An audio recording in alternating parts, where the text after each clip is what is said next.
Isang mapagpalang araw sa ating lahat mga kapatid. Ako muli, si Adrian Bernales ng Batch 3 at ito ang aking daily devotion.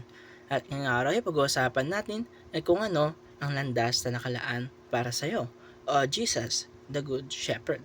At ang ating Bible verse ay mula sa John chapter 10, verse 11. Sasabi sa ating scripture ngayong araw, I am the Good Shepherd. The Good Shepherd lays down his life for the sheep.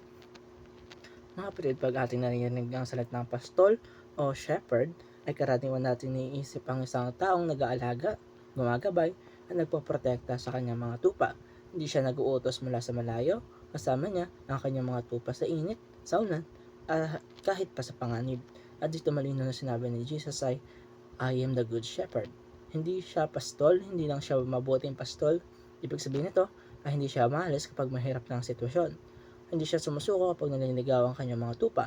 At higit sa lahat, handa niyang ialay ang kanyang buhay para sa kanila. Babalik tayo sa tanong na ano ang landas ng nakaraan para sa ating mga kapatid. Kung si Jesus ang iyong pastol, ang sagot dito ay may direksyon ang iyong buhay.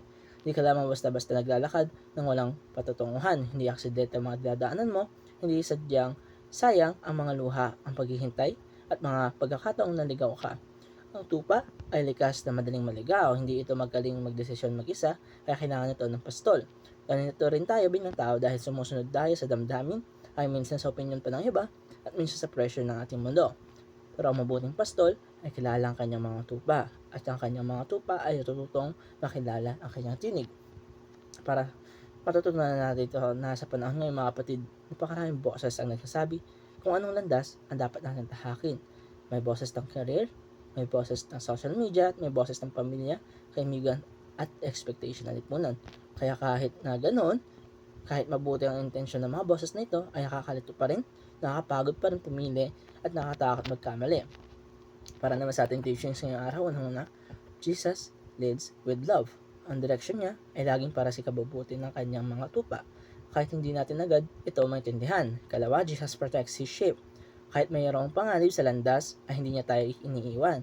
Naroon ang kanyang mga presensya sa gitna ng takot. At Jesus gave us His life for the path we walk. Ang cross ang patunay na ang landas na tatahak natin ay binabayaran na niya. Hindi tayo naglalakad mag-isa at hindi lang tayo walang patutunguhan.